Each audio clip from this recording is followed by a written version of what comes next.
கர்த்தருடைய பரிசுத்த நாமத்திற்கு மகிமை உண்டாவதாக. இப்பொழுது நாம் சங்கீதம் 79 வாசித்தோம். பரிசுத்த ஆவியானவர் தாமே நமக்கு இந்த சங்கீதத்தை தியானிக்க கிருபை செய்வாராக. இந்த சங்கீதம் ஆசாபின் சங்கீதம் என்று எழுதப்பட்டுள்ளது. இது தாவீதின் நாட்களில் இருந்த ஆசாப் அல்ல, மாறாக இஸ்ரவேல் ஜனங்கள் சிறையிருப்பில் போன போது அந்த நாட்களில், அதாவது எரேமியாவின் காலத்திலே இந்த ஆசாப் வம்சத்தார் தான் இந்த சங்கீதத்தை எழுதியிருக்கிறார்கள். இந்த சங்கீதம் ஒரு சிறிய சங்கீதம் தான், 13 வசனம் கொண்ட ஒரு சங்கீதம் தான். ஆனால் இந்த சங்கீதத்துல தேவ பிள்ளைகளுக்கு சில சத்தியங்களை இங்கே எழுதி வைத்திருக்கிறார். ஆசாப் தேவனை துதிப்பதற்கு நம்மை உற்சாகப்படுத்துகிறார். தேவ பிள்ளைகள் விடுதலையோடு துதிக்கணும். அநேக நேரங்களில் என்ன ஆகுது அப்படின்னு கேட்டீங்கன்னா, சத்துருக்கள் நம்முடைய வாழ்க்கையை பாழாக்கி விட்டு நாம் அந்த சிறையிருப்பில் இருக்கும் பொழுது கர்த்தரை துதிக்க இயலாது. ஆனால் தேவன் நம்மை அந்த சிறையிருப்பிலிருந்து விடுதலை ஆக்கிவிட்டால் நாம் நன்றாக தேவனை என்ன செய்ய முடியும்? துதிக்க முடியும். அதனால்தான் 13ஆம் வசனத்தில் சொல்றாரு, அப்பொழுது உம்முடைய ஜனங்களும் உம்முடைய மேய்ச்சலின் நாடுகளுமாகிய நாங்கள் உம்மை என்றென்றைக்கும் புகழுவோம், தலைமுறை தலைமுறையாக உமது துதியை சொல்லி வருவோம். ஆண்டவர் நம்முடைய சிறையிருப்பை மாற்றும் போது ஒரு பெரிய துதியின் சத்தம் நம்முடைய வாயிலே தொனிக்கும்.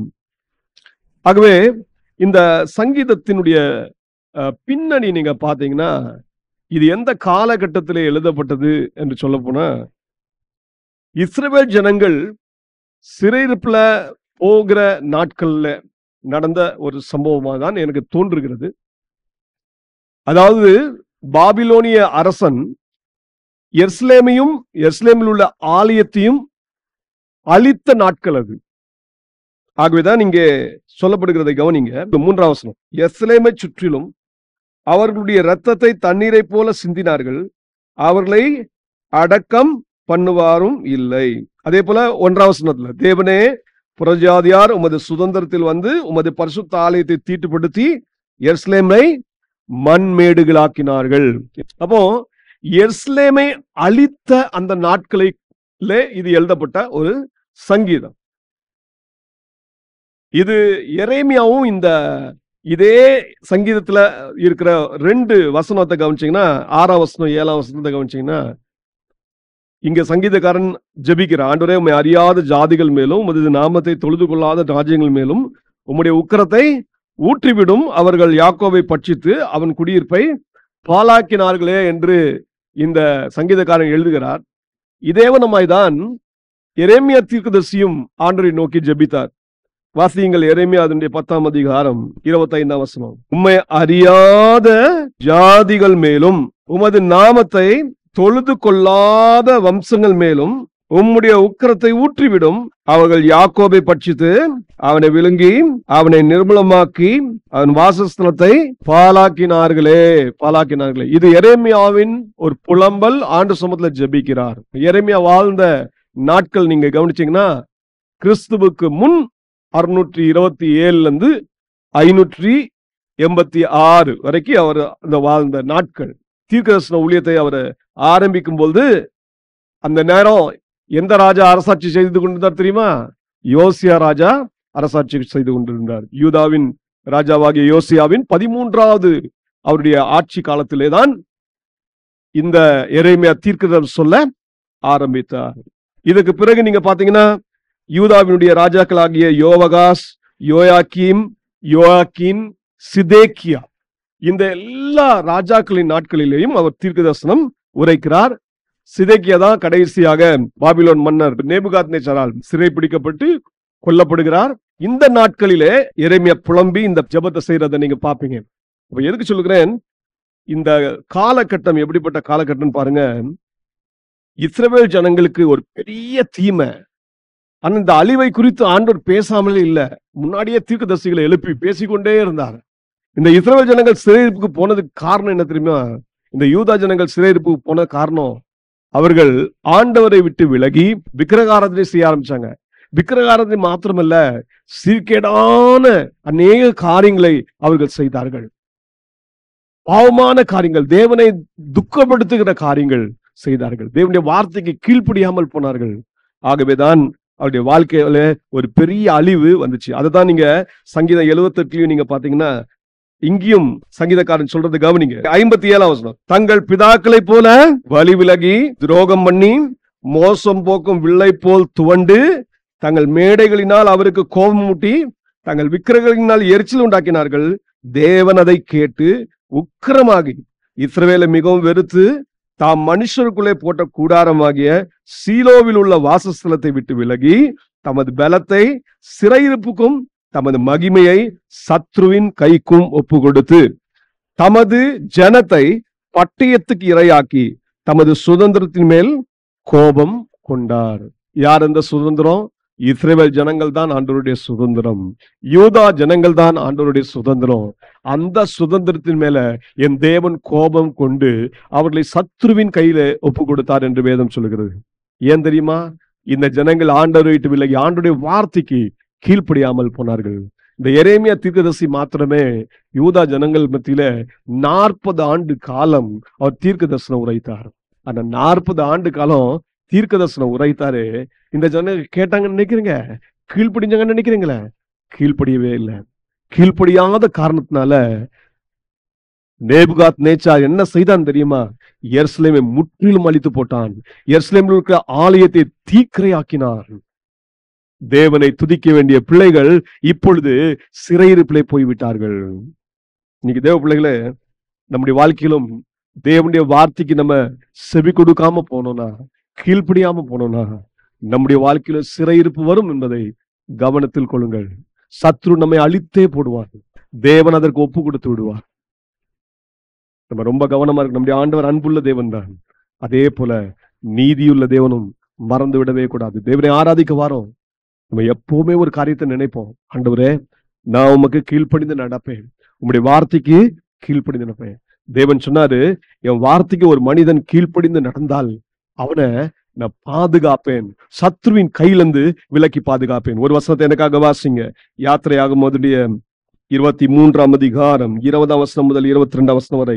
இது யாருக்கு சொல்லுகிறார் என்று சொன்னா, ஆண்டவர் இஸ்ரவேல் ஜனங்கள், இப்போ இஸ்ரவேல் ஜனங்களை எகிப்தின் அடிமைத்தனத்தில் மீட்டெடுத்து அவர்களை இப்பொழுது வாக்கு பண்ணின கானான் தேசத்துக்கு அழைத்து செல்கிறார். அந்த வாக்கு தத்தம் பண்ணப்பட்ட கானான் தேசத்துக்கு அழைத்து செல்வதற்கு முன்பாக ஆண்டவர் மோசையின் மூலமாக தம்முடைய ஜனங்களை பார்த்து என்ன சொன்னார் தெரியுமா? வழியிலே உன்னை காக்கிறதற்கும் நான் ஆயத்தம் பண்ணின ஸ்தானத்துக்கு உன்னை கொண்டு போய் சேர்க்கிறதற்கும் இதோ நான் ஒரு தூதனை உனக்கு முன்னே அனுப்புகிறேன். அவர் சமூகத்தில் எச்சரிக்கையாயிருந்து அவர் வாக்குக்கு செவி கொடு, அவரை கோபப்படுத்தாதே, உங்கள் துரோகங்களை அவர் பொறுப்பதில்லை, என் நாமம் அவர் உள்ளத்தில் இருக்கிறது, நீ அவர் வாக்கை நன்றாய் கேட்டு நான் சொல்வதையெல்லாம் செய்வாயாகில் நான் உன் சத்துருக்களுக்கு சத்ருவாயும் உன் விரோதிகளுக்கு விரோதியாயும் இருப்பேன். இது இஸ்ரவேல் ஜனங்களை தேவன் எகிப்தின் அடிமைத்தனத்தில் மீட்டெடுத்த பிறகு அவர்களை வனாந்திரத்தில் வழி நடத்தி சென்ற போது அவருக்கு சொன்னார், கானான் தேசத்துல கொண்டு போய் சேர்ப்பதற்கு யார் உங்களுக்கு உதவி செய்வாரு? யார் உங்களுக்கு முன்னே போவாரு? ஒரு தூதன் முன்னே போவார். அந்த தூதன் யார்? வேற யாரும் இல்ல, நம்முடைய ஆண்டவராகிய இயேசு கிறிஸ்து தான். அல்லேலூயா. ஆண்டவராகிய இயேசு கிறிஸ்து உங்களை ரட்சித்த தேவன். ரட்சித்த தேவன் உங்களை முன்பாக செல்வார். இன்னைக்கு தேவனை ஆராதிக்க வரோம். இந்த இஸ்ரவேல் ஜனங்களை போலதான் தேவன் நம்ம இந்த உலகத்தின் அசுத்தங்களிலிருந்து மீட்டெடுத்தார். எப்படி மீட்டெடுத்தார்?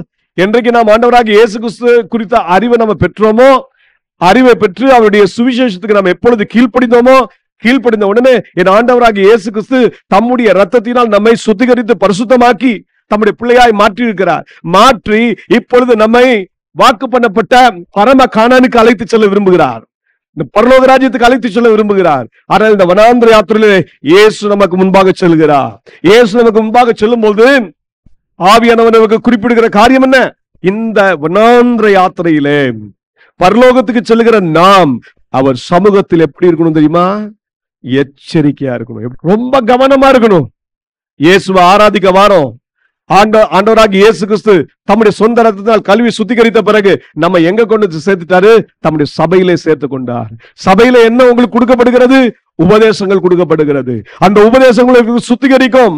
ஆண்டவராக இயேசு கிறிஸ்துவின் அந்த உபதேசத்திற்கு நீங்களும் நானும் மிக கவனமாய் செவி கொடுக்க வேண்டும், அதுல எச்சரிக்கையா இருக்க வேண்டும் என்று சொல்லி ஆவியானவர் நமக்கு சுட்டி காட்டுகிறவராய் இருக்கிறார். ஆவியானவர் சொல்றாரு, அவர் சொல்வதையெல்லாம் நீ செய்வாயாக. இயேசு நமக்கு என்ன கட்டளை கொடுத்தாரோ, என்ன வார்த்தையை கொடுத்தாரோ அதெல்லாம் செய்ய நாம் கவனமா இருக்க வேண்டும். அப்படி நாம் கவனமா இருப்போம் என்றால், அவருடைய சத்தத்துக்கு நாம் செவி கொடுத்து கீழ்ப்படியோம் என்றால், ஆண்டவர் நமக்கு வாக்கு பண்ணுகிறார், நான் உன் சத்துருக்களுக்கு சத்துருவாயும் உன் விரோதிகளுக்கு விரோதியாயும் இருப்பேன். பாருங்க, இவ்வளவு நல்ல வாக்குத்தத்தம் கொடுத்த பிறகு கூட இந்த இஸ்ரவேல் ஜனங்கள், இந்த யூதா ஜனங்கள் கானான் தேசத்தில் பிரவேசித்த பிறகு ஆண்டவருடைய வார்த்தைக்கு செவி சாய்க்கவில்லை. ஆண்டவருக்கு கீழ்ப்படியாதனால தேவன் அவருடைய அருவருப்பான காரியங்களை கண்டு மிகவும் விசனப்பட்டு ஆண்டவர் முதலாவது இஸ்ரவேல் ஜனங்களை யாருடைய கரத்துல ஒப்பு கொடுத்தார்னா, அசீரியா ராஜாவின் கரத்துல ஒப்பு கொடுத்தார். அசீரியா ராஜா இஸ்ரவேல் ஜனங்களை அழித்து போட்டான். அதற்கு பிறகு யூதா ஜனங்களுக்கும் தேவன் வார்த்தையை கொடுத்து கொண்டே இருந்தார். எரேமியா தீர்க்கதரிசியை எழுப்பினார், ஆபகுக் தீர்க்கதரிசியை தேவன் எழுப்பினார். இன்னொன்னமாய் தேவன் பல தீர்க்கதரிசிகளை தேவன் எழுப்பி கொண்டே இருந்தார். இந்த தீர்க்கதரிசிகளை எழுப்பி தம்முடைய வார்த்தையை அவர்களுக்கு கொடுத்தார். என் ஜனங்கள் எப்படியாவது மனம் திரும்பி வந்துட மாட்டாங்களா என்ற ஏக்கத்தோடு வாஞ்சியோடு தேவன் அந்த காரியத்தை செய்தார். ஆனால் இந்த ஜனங்கள் என்ன செய்யல? அவனுடைய வார்த்தைக்கு கீழ்ப்படியாமல் போனதுனால மீண்டும் யூதா ஜனங்களும் யாருடைய சிறையிருப்பு போயிட்டாங்கன்னா, பாபிலோனிய சிறையிருப்புக்கு போனாங்க.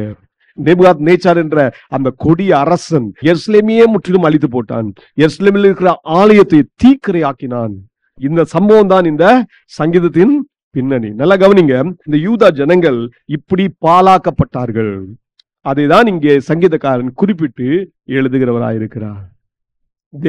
தேவனை ஆராதிக்கிற இடம் பாலா போச்சுன்னா, தேவன் உலாவுகிற இடத்துல தேவன் இல்லைன்னா அதை காட்டிலும் பரிதாபமான காரியம் எது உண்டு? தேவ ஜனங்களுக்கு ஒரு பெரிய ஒரு இழப்பு எது தெரியுமா? தேவன் இல்லாமல் போவதுதான். நீங்க இந்த உலகத்துல பணத்தை வேணா இழந்துடலாம், இந்த உலகத்துல சொத்தை இழந்துடலாம், அது கூட பெரிய இழப்பே இல்லை. ஆனா நீங்க தேவனுடைய பிரசன்னத்தை இழந்துட்டீங்கன்னா, தேவனுடைய சமூகத்தை இழந்துட்டீங்கன்னா, அதை காட்டிலும் பரிதாபமான ஒரு காரியம் வேறு எதுவுமே இல்ல. இன்னைக்கு தேவ பிள்ளைகளே, நம் தேவனை ஆராதிக்க வரும்பொழுது எச்சரிப்பாய் இருப்போமாக, தேவனுடைய வார்த்தைக்கு கீழ்ப்படிந்து நடப்போமாக, தேவனுடைய சன்னிதானத்துல வருகிற நாம் தேவனுடைய சமூகத்தை வாஞ்சிப்போமாக. ஆண்டவரே, நீர் என்னோட கூட இருமையா. மோசே இஸ்ரவேல் ஜனங்களை வழிநடத்தும் போது இஸ்ரவேல் ஜனங்கள் கன்று குட்டியை வணைந்து அதை வணங்கினார்கள். இதுதான் எங்களை வழிநடத்துற தெய்வம் என்று சொல்லி அதை வணங்கினார்கள். அதுக்கு முன்பாக ஆட்டம் பாட்டம் எல்லாம் போட்டாங்க. அந்த நேரத்தில் ஆண்டவர் மிகவும் விசனப்பட்டார். இஸ்ரவேல் ஜனங்களை விட்டு அவர் விலகினார். ஆண்டவர் சொன்ன, இனிமேல் நான் இந்த இஸ்ரவேல் ஜனங்களோடு நான் போகவே மாட்டேன்பா, மோசே நீ உங்களை அழைத்து செல் அப்படி சொன்னார். ஆனா மோசே மிகவும் விசனப்பட்டு ஆண்டவர் சமூகத்துல போய் துக்கத்தோடு ஜெபித்தார். ஆண்டவரே, உம்முடைய சமூகம் மட்டும் என்னோட இல்லைன்னா நான் போவே மாட்டேன். உம்முடைய சமூகம் எனக்கு வேண்டும், உம்முடைய சமூகம் எல்லாமே நான் ஒன்று செய்ய இயலாது என்று சொல்லி தேவனுடைய சமூகத்திலே அப்படியே பாதப்படியில விழுந்து விட்டார். ஆண்டவர் சமூகத்துல அவர் கெஞ்சின அந்த ஜெபம் ஆண்டவருடைய மனதை உருக வைத்தது. ஆண்டவர் சொன்னாரு, மோசே, என் சமூகம் உனக்கு முன்பாக செல்லும், உனக்கு இளைப்பாறுதல் தரும். நல்ல கவனிங்க, நாம் தேவ சமூகத்துல நம்மை ஒரு விசை தாழ்த்தி அர்ப்பணித்து கீழ்ப்படிந்து, ஆண்டவரே என்னையே அர்ப்பணிக்கிறேன் என்று சொல்வோம் என்றால், தேவன் மனதுருகி மீண்டும் நம்மோட கூட வந்து நம்மை வழி நடத்தி செல்வார். நல்ல ஒரு அன்புள்ள தேவனை நாம் ஆராதிக்கிறோம். ஆனா அதே தேவன் நாம் பிடிவாதமாக நின்று ஆண்டுக்கு எப்பொழுதுமே எதிர்த்து நிற்கிற பிள்ளைகளாக இருப்போம் என்றால், தேவனுடைய சத்தத்துக்கு செவி கொடுக்காமல் அவரை துக்கப்படுத்தி கொண்டே இருப்போம் என்றால், ஒரு நாள் அவர் நம்மை விட்டு விலகி விடுவார். விலகி விட்டார்னா அதை காட்டிலும் பரிதாபமான நிலை ஒரு விசுவாசியுடைய வாழ்க்கையில வேற எதுவும் இல்லை. இன்னைக்கு இந்த கண்ணோட்டத்தோடு நீங்க இந்த சங்கீதத்தை தியானிக்கணும். இந்த சங்கீதத்துல பாருங்க, சங்கீதக்காரன் எப்படி ஆண்டு சமூகத்துல அவர் காரியங்களை செய்யறார். முதல்ல ஆண்டு சமூகத்துல போய் தன்னுடைய அங்கலாய்ப்பு சொல்றாரு. ஒரு விதத்தை சொன்னா, சத்ரு என்னெல்லாம் தேவ பிள்ளைகளுக்கு விரோதமாய் செய்தான் என்பதை ஆண்டு சமூகத்துல போய் தெரிவிக்கிறவராயிருக்கிறார். பாருங்க, முதலாவது வசனத்தை கவனிங்க. தேவனே, புறஜாதியார் உமது சுதந்திரத்தில் வந்து உமது பரிசுத்த ஆலயத்தை தீட்டுப்படுத்தி எருசலேமை மண்மேடுகளாக்கினார்கள். உமது ஊழியக்காரரின் பிரேதங்களை ஆகாயத்து பறவைகளுக்கும் உமது பரிசுத்தவான்களின் மாம்சத்தை பூமியின் மிருகங்களுக்கும் இரையாக கொடுத்தார்கள். எருசலேமை சுற்றிலும் அவருடைய இரத்தத்தை தண்ணீரை போல சிந்தினார்கள். அவர்களை அடக்கம் பண்ணுவாரும் இல்லை.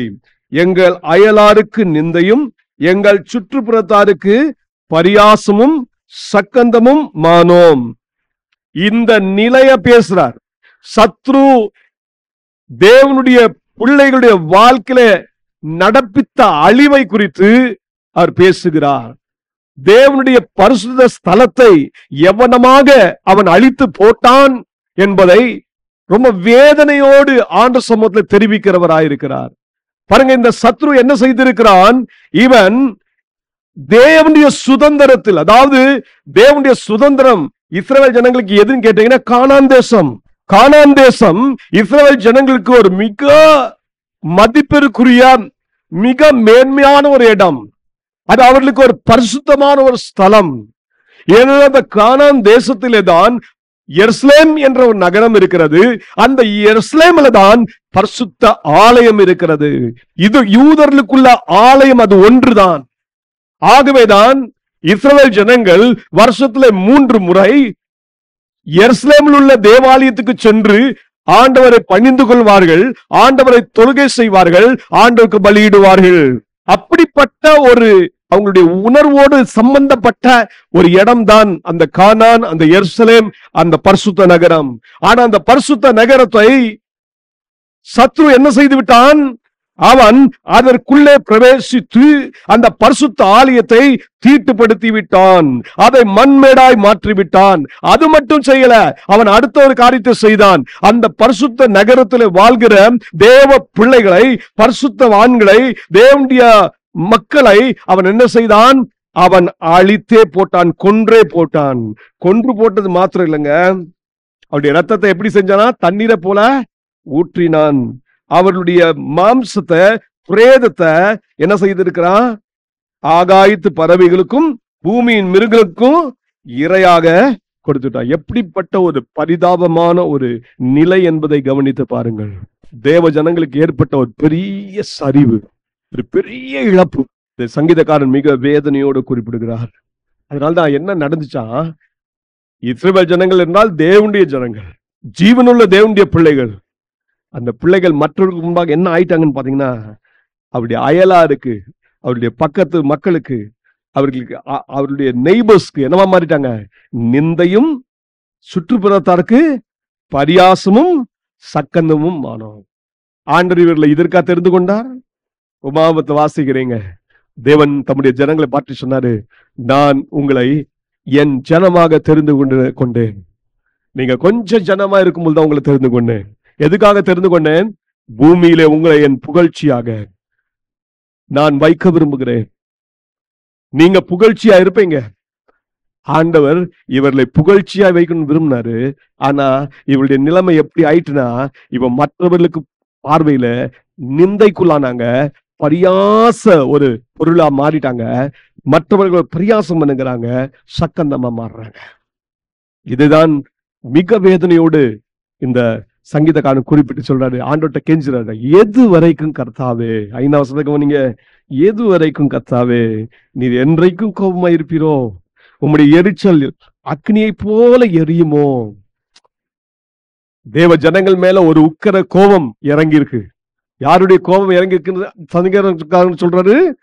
இது தேவனுடைய கோபம். அவருக்கு தெரியும் இது சத்ருவால் ஏற்பட்டாலும் இது யாருடைய கோபம்? இது தேவனுடைய கோபம். தேவனுடைய கோபம் பற்றி எரிந்தா யாரும் தடுக்கவே முடியாது. நல்லா கவனிப்போம்.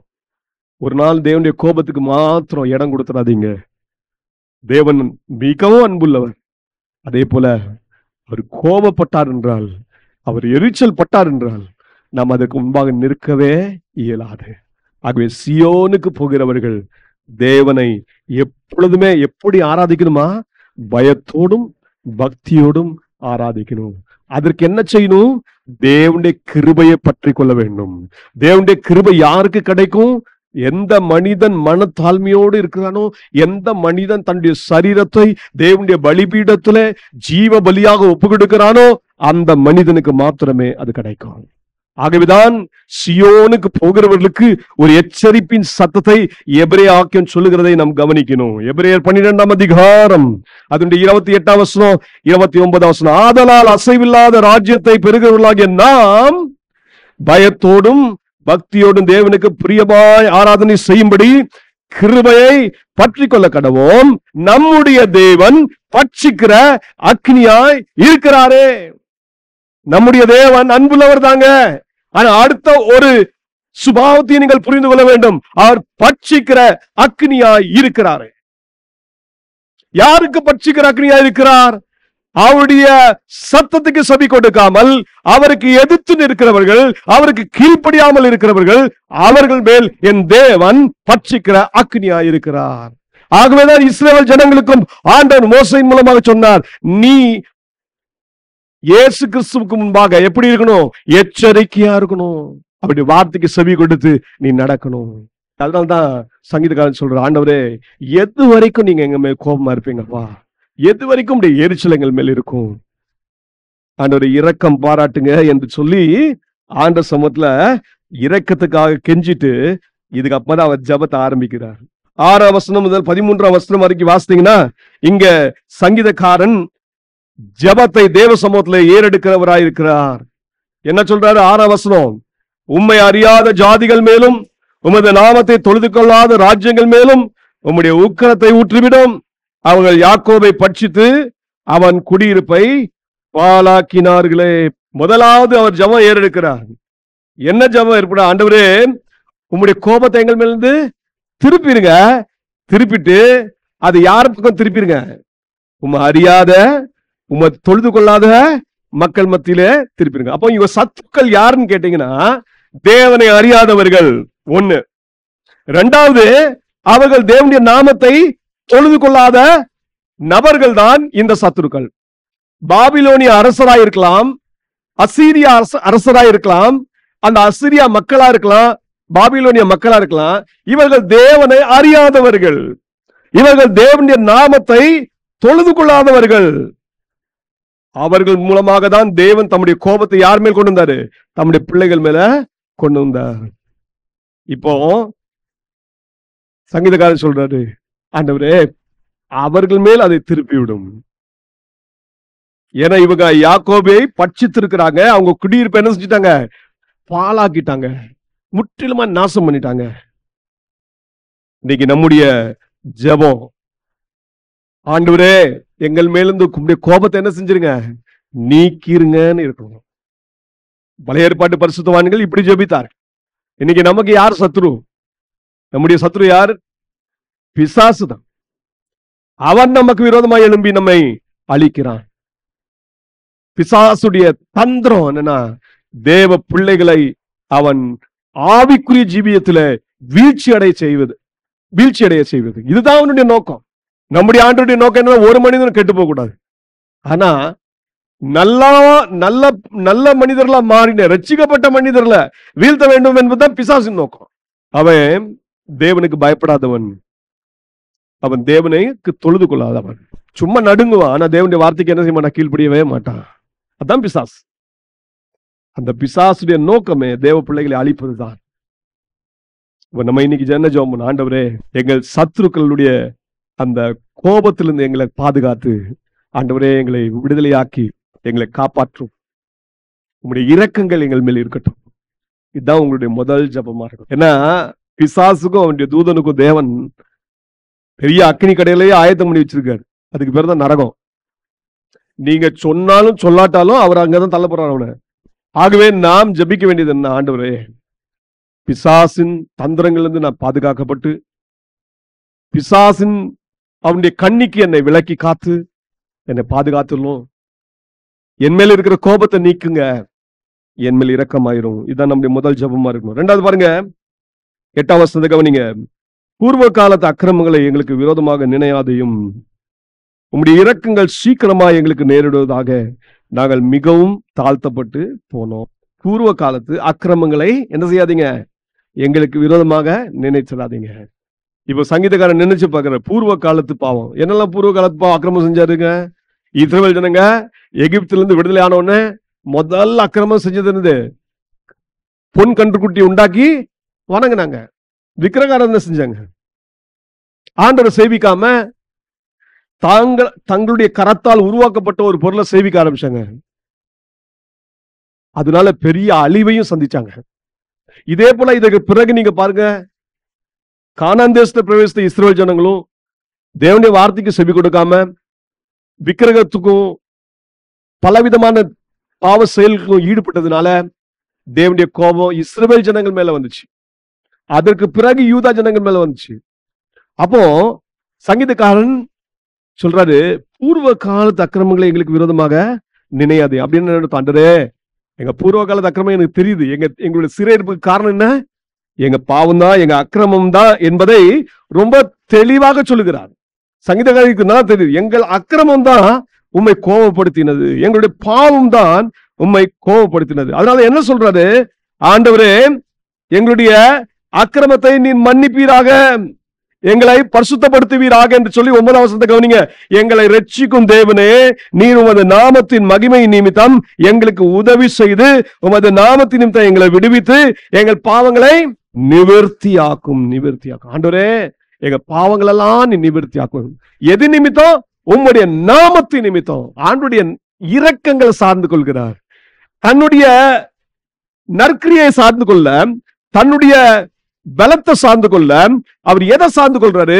ஆண்டவருடைய இரக்கத்தை சார்ந்து கொள்றேன், ஆண்டவருடைய நாமத்தை நான் சார்ந்து கொள்றேன். நமக்கு தேவனுடைய நாமம் கொடுக்கப்பட்டிருக்கிறது. அந்த நாமம் எப்படிப்பட்ட நாமம் தெரியுமா? நீதிமொழிகள் 18ஆம் அதிகாரம் 10ஆம் வசனம் சொல்லுகிறது, கர்த்தருடைய நாமம் பலத்து துர்கம், நீதிமான் அதற்குள் ஓடி சுகமாய் இருப்பான். அப்ப தேவனுடைய நாமத்துக்குள்ள நீங்க இருந்திருப்பீங்கன்னா உங்களுக்கு பாதுகாப்பு. நாமத்துல இருந்து வெளியே வந்துட்டீங்கன்னா என்னதுதான் இருக்கும்? எப்பவுமே ஆபத்து தான். கர்த்தருடைய நாமத்துக்குள்ள எப்பவுமே இருக்க பழகுங்க. கர்த்தருடைய நாமத்துக்குள்ள இருக்கிறதுனா என்ன அர்த்தம்? கர்த்தருடைய ஆளுகையின் கீழ் இருப்பது, கர்த்தருடைய சத்தியத்து கீழே இருப்பது, கர்த்தருக்கு கீழ்ப்படிந்து நடப்பது. அதான் கர்த்தருடைய நாமத்துக்குள்ள இருப்பது. நீங்க மனம் திரும்பி தேவனுடைய வசனத்துக்கு கீழ்ப்படிந்து ஞானஸ்நானம் பெற்ற உடனே யாரை தரித்து கொண்டீங்க? கிறிஸ்துவை தரித்து கொண்டீர்களே.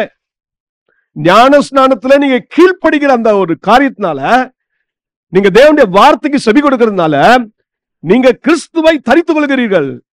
சத்ருவின் எல்லா தீமைக்கும் அவனுடைய அழிவான செயல்களுக்கும் உங்களை தேவன் பாதுகாப்பதற்காக ஆண்டவரே உங்களுக்கு பாதுகாப்பு கவசமாய் மாறுகிறார். இயேசு உங்களுக்கு பாதுகாப்பு கவசமாய், அவர் வஸ்திரமாய் மாறுகிறார். நன்றாக கவனிங்க. அந்த இயேசுவின் நாமத்துக்குள்ள இருக்கிறது வரைக்கும் உங்களுக்கு பாதுகாப்பு. ஏன் தெரியுமா? இந்த இயேசுவின் நாமம் தான் நம்மை பாவத்தின் அடிமைத்தனத்திலிருந்தும் சாபத்தின் அடிமைத்தனத்திலிருந்தும் நம்மை மீட்டெடுக்கும். அப்போஸ்தலர் 4ஆம் அதிகாரம் 12ஆம் வசனத்தை வாசித்து பாருங்க. மேலே வானத்தில் ஆகிலும் கீழே பூமியில் ஆகிலும் மனிதர்கள் ரட்சிக்கப்படுவதற்கு, பாவத்தின் பிடியிலிருந்து விடுதலை பெறுவதற்கு, சாபத்தின் அடிமைத்தனத்திலிருந்து விடுதலை பெறுவதற்கு இயேசு கிறிஸ்துவின் நாமமே அன்றி வேறொரு நாமம் கொடுக்கப்படவில்லை. இயேசுவின் நாமம் நமக்கு பாவத்திலிருந்து சாபத்திலிருந்து விடுதலை தருகிறது, பாவ மன்னிப்பாகிய மீட்பை நமக்கு கொடுக்கிறது. அந்த நாமத்தை எந்தெந்த மனிதன் தொழுது கொள்கிறானோ அந்த மனிதன்லாம் ரட்சிக்கப்படுவான் என்பது தேவன் நமக்கு கொடுக்கிற வாக்கு. ரோமர் 10ஆம் அதிகாரம் 12ஆம் வசனம் 13ஆம் வசனத்தை வாசியுங்கள். எந்த மனிதனாயிருந்தாலும் சரி, எந்த தேசத்தானாயிருந்தாலும் சரி, பாருங்க, தேவனுடைய நாமத்துக்கு கீழ்ப்படிந்து அவரை தொழுது கொண்டாம் அவன் ரட்சிக்கப்படுவான். வாசிக்கலாம். யூதன் என்றும் கிரேக்கன் என்றும் வித்தியாசமே இல்லை, எல்லாருக்கும் கர்த்தரானவர் தம்மை தொழுது கொள்கிற யாவருக்கும் ஐஸ்வர்ய சம்பனராய் இருக்கிறார். ஆதலால் கர்த்தருடைய நாமத்தை தொழுது கொள்ளுகிற எவனும் ரட்சிக்கப்படுவான். அப்போ இயேசுவின் நாமத்தை யாரெல்லாம் தொழுது கொள்கிறார்களோ, யாரெல்லாம் இயேசுவின் சுவிசேஷத்துக்கு கீழ்ப்படிந்து அவருடைய சட்டையின் மறைவில வந்து விட்டார்களோ, அவர்களை தேவன் ரட்சிக்கிறவராயிருக்கிறார், பாதுகாக்கிறவராயிருக்கிறார். அவர்களை முற்றும் முடிய ஜெயம் கொள்கிறவர்களாய் மாற்ற வல்லவராகவே இருக்கிறார். ஆகவேதான் நமக்கு கிறிஸ்து இயேசுவின் சிந்தை எப்பொழுதுமே இருக்கணும்னு சொல்லிட்டு அப்போஸ்தலன் பவுல் நமக்கு எழுதி கொடுத்திருக்கிறார். அப்போ ஆண்டவராகிய இயேசு கிறிஸ்துவின் நாமம் எல்லா நாமத்திற்கும் மேலான ஒரு நாமம். இன்றைக்கு நீங்க கீழ்ப்படியலன்னா அந்த நாமத்துக்கு ஒரு நாள் வரும், அன்றைக்கு அந்த நாமத்திற்கு முன்பாக முழங்கால் படியிட்டு இயேசுவே தேவன் என்று அறிக்கை செய்ய வேண்டிய நேரம் வரும். பிலிப்பியர் 2ஆம் அதிகாரம் 10ஆம் வசனம் 11ஆம் வசனத்தை வாசித்து பாருங்கள். அதிலே இயேசுவின் நாமம் எத்தனை உன்னதமான நாமம் என்பது நமக்கு சுட்டி காட்டப்பட்டிருக்கிறது. ஆகவே இயேசுவின் நாமம் நமக்கு ஒரு உன்னத நாமம். இந்த நாமத்தை பரலோகம் நமக்கு கொடுத்திருக்கிறது. ஆகவேதான் சங்கீதக்காரன் சொல்றாரு, எங்களை ரட்சிக்கும் தேவனே, நீர் உமது நாமத்தின் மகிமை நிமித்தம் எங்களுக்கு உதவி செய்து உமது நாமத்தின் நிமித்தம் எங்களை விடுவித்து எங்கள் பாவங்களை நிவர்த்தி ஆக்கும். அப்ப இயேசு நாமம் ஒன்றுதான் நம்மை பாவத்திலிருந்து நிவர்த்தி ஆக்க முடியும்.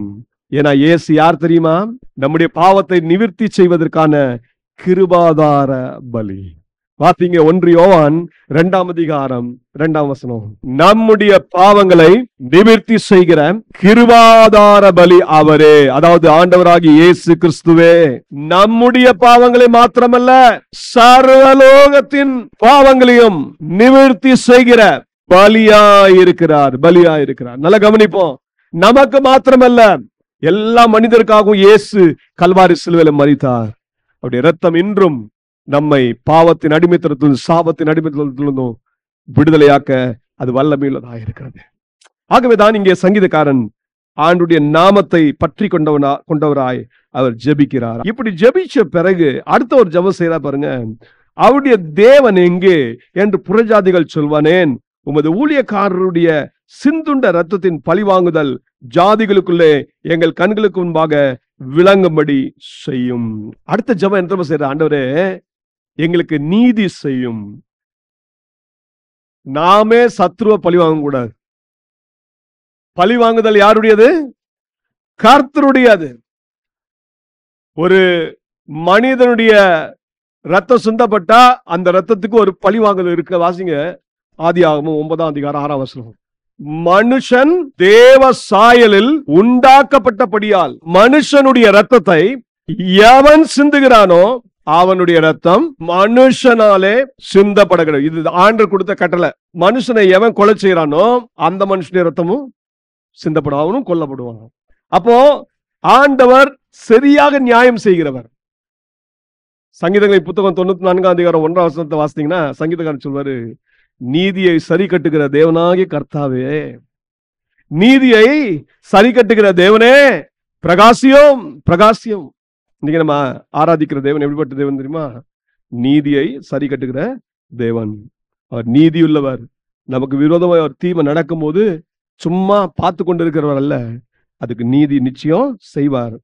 அப்படி அதற்காக தேவ சமூகத்திலே அவர் ஜெபிக்கிறவராய் இருக்கிறார். அது மட்டும் இல்ல, இன்னொரு ஜெபம் செய்யற 11ஆம் வசனத்தை கவனிங்க. கட்டுண்டவனுடைய பெருமூச்சு உமக்கு முன்பாக வரட்டும், கொலைக்கு நியமிக்கப்பட்டவர்களை உமது புயபலத்தினால் உயிரோட காத்தருளும். அதாவது சிறைப்பட்டு இருக்கிற மக்கள், ஏழ்மையான மக்கள், இவர்களுக்காக தேவ சமூகத்தை ஜெபம் பண்ண. ஆண்டவரே, இவர்களை நீ விடுதலை ஆக்கும். இன்னைக்கு இந்த ஒரு பெரிய அழிவு இந்த யூத ஜனங்களுக்கு ஏற்பட்டதுன்னு நான் உங்களுக்கு சொன்னேன். ஏன் ஏற்பட்டதுன்னா, அவங்க கர்த்தருடைய வார்த்தைக்கு செவி கொடுக்காம கீழ்ப்படியாம போனதுனால ஆண்டவர் பாபிலோனிய அந்த ராஜ்யத்தை, அந்த அரசனை என்ன செஞ்சாரு? இவங்களுக்கு விரோதமா அனுப்பினார். இஸ்ரவேலர்களுக்கு அசீரிய ராஜாக்கள் அனுப்பினார். அதுல நீங்க நினைக்கிறீங்களா எல்லாருமே ரொம்ப மோசமானவங்க? அப்படி இல்ல. அதுல மிகவும் சிறைப்பட்டு போனவர்கள் உண்டு. அவர்களும் மற்றவர்கள் செய்த தப்பிதத்துக்கு, மற்றவர்கள் செய்த அக்கிரமத்துக்கு பலியாயிட்டாங்க. அதனால தான் சங்கீதக்காரன் சொல்றாரு, ஆண்டவரே, கட்டுண்டவர்களுடைய பெருமூச்சு முன்பாக வரட்டும். இவங்க தேவனுக்கு உண்மையாவே வசந்தக்கு கீழ்ப்படிந்திருப்பாங்க. அவங்க கட்டுண்டவர்களா இப்ப கிடக்குறாங்க.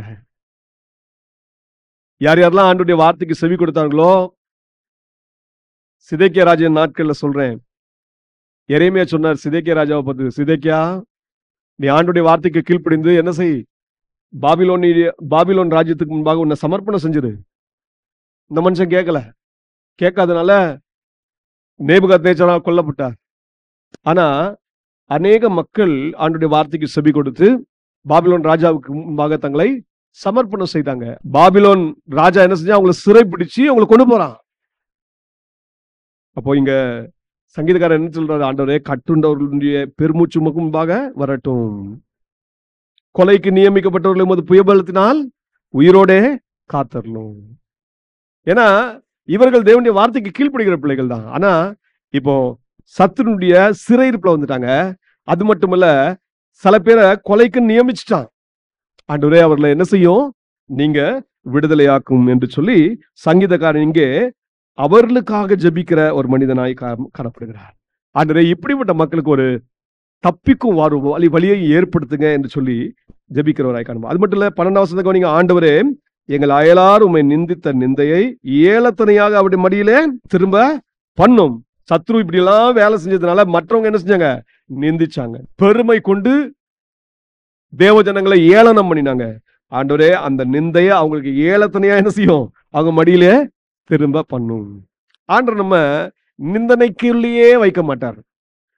நிந்தனையிலிருந்து தேவன் நம்ம விடுவித்து நம்முடைய வாழ்க்கையை வளமாக மாற்றுகிறவர், நமக்கு புகழ்ச்சியை கொடுக்கிறவர், நம்மை கனப்படுத்துகிற தேவன் தான் நம்ம ஆராதிக்கிற தேவன். அதனால சங்கீதக்காரன் சொல்றது, ஆண்டவரே எங்கள் மேல் கிருபையா இரும் என்று சொல்லி எங்களுடைய வாழ்க்கையை நீர் செழிப்பாய் மாற்றும் என்று சொல்லி இங்க ஜெபிக்கிறவராய் இருக்கிறார். அப்படி செய்யும் பொழுது என்ன நடக்குமா, அவர் சொல்றாரு, உம்முடைய ஜனங்களும் உம்முடைய மேய்ச்சலை நாடுகளும் நாங்களும் என்னென்றைக்கு என்ன செய்வோம், புகழுவோம், தலைமுறை தலைமுறை ஆகும் துதியை சொல்லி வருவோம். தேவன் அதற்கு தான் இஸ்ரவேல் ஜனங்களை தம்முடைய ஜனமாக தெரிந்து கொண்டார். இந்த ஜனத்தை நான் எதற்கென்று ஏற்படுத்தினேன், இவர்கள் என் துதியை சொல்லி வருவார்கள். அதான் சங்கீதக்காரர் சொல்ல, ஆண்டவரே எங்களுக்கு இப்படிப்பட்ட ஒரு விடுதலை தாங்க, அப்பொழுது நாங்க என்ன செய்வோம், உம்மை நாங்க புகழ்வோம், உம்மை துதிப்போம், உம்மை உயர்த்துவோம்.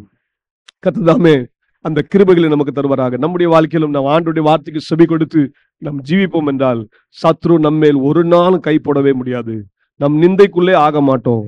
ஒருவேளை தேவனுடைய வார்த்தைக்கு செவி கொடுக்காம தேவனுடைய கோபத்துக்கு நம்ம ஆளாயிருப்போம் என்றால் ஒரு விஷயம் ஆண்டு சமூகத்தில் தாழ்த்தி, ஆண்டவரே எங்களை மன்னியும், எங்களை பரிசுத்தப்படுத்தும் என்று சொல்லி தேவ சமூகத்தில் நம்ம ஒப்பு கொடுப்போம். அப்பொழுது கிருபையில் தேவன் நம்ம இரக்கமாயிருந்து நம்மை ரட்சிப்பார். ரட்சிக்கிறது மாத்திரமல்ல, நம்மை அவரை துதிக்கும்படியாய் ஒரு கிருபையை நமக்கு தருவார். நமக்கு துதியின் ஆடையை கொடுத்து அவரை துதிக்க பண்ணுவார்.